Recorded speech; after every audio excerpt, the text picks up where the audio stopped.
ನಮಸ್ಕಾರ ಫ್ರೆಂಡ್ಸ್, ಇವತ್ತು ಹೆಲ್ದಿ ಒಂದು ರಾಡಿಶ್ದು ಅಂದರೆ ಮೂಲಂಗಿದು ರಾಯ್ತ ಮಾಡ್ತಿದ್ದೀನಿ. ಇದಕ್ಕೆ ಮೊಸರು ಒಂದು 200 ಗ್ರಾಮಷ್ಟು ತೊಗೊಂಡಿದ್ದೀನಿ. ಈರುಳ್ಳಿ ಒಂದು 1/4 kg ತುರಿದು ಇಟ್ಕೊಂಡಿದ್ದೀನಿ. ಮೂಲಂಗಿನ, ಕೊತ್ತಂಬರಿ ಸೊಪ್ಪು, ಕಾಯಿ ತುರಿ ಮತ್ತು ಒಗ್ಗರಣೆ ಹಾಕಿ ಇಟ್ಕೊಂಡಿದ್ದೀನಿ. ಸಾಸಿವೆ, ಕಡಲೆಬೇಳೆ, ಇಂಗು ಮತ್ತು ಒಣಮೆಣ್ಸಿನ್ಕಾಯಿ, ಇದು ಕರಿಬೇವಿನ ಸೊಪ್ಪು ಇಷ್ಟನ್ನು ಒಗ್ಗರಣೆ ಹಾಕಿ ಇಟ್ಕೊಂಡಿದ್ದೀನಿ. ಸಿಂಪಲಾಗಿ 5 ನಿಮಿಷಕ್ಕಾಗುತ್ತೆ ಇದು. ಇಷ್ಟೆಲ್ಲ ರೆಡಿ ಮಾಡ್ಕೊಂಡು ಇಟ್ಕೊಂಡ್ರೆ ಚಪಾತಿಗೆ ಮತ್ತು ಅನ್ನಕ್ಕೂ ಕಲಿಸ್ಕೊಂಡು ತಿನ್ಬೋದು. ನಾನಿವತ್ತು ಚಪಾತಿಗೆ ಮಾಡ್ತಿದ್ದೀನಿ. ಮೊಸರು ಒಂದು 200 ಗ್ರಾಮಷ್ಟು ತೊಗೊಂಡಿದ್ದೀನಿ. ಇವಾಗ ಉಪ್ಪು,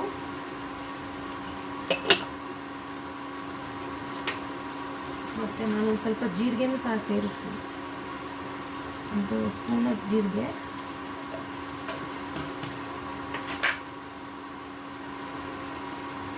ಈರುಳ್ಳಿ,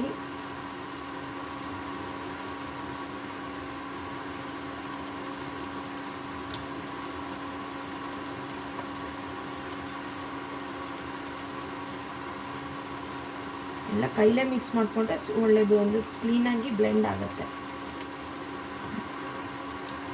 ಬೇಕಾದ್ರೆ ಇನ್ನೊಂದು ಸ್ವಲ್ಪ ಮೊಸರು ಆ್ಯಡ್ ಮಾಡ್ಕೋಬೋದು. ನಾನೊಂದು 200 ಗ್ರಾಮಷ್ಟು ಮೊಸರು ತೊಗೊಂಡಿದ್ದೀನಿ ಅಷ್ಟೇ. ನೆಕ್ಸ್ಟು ಕಾಯಿ ತುರಿ, ಕೊತ್ತಂಬರಿ ಸೊಪ್ಪು,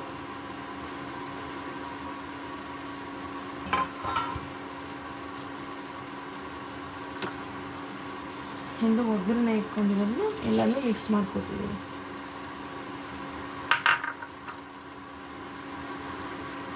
ಇದೆಲ್ಲ ಕ್ಲೀನಾಗಿ ಮಿಕ್ಸ್ ಮಾಡ್ಕೊಂಡಿದ್ದೀನಿ.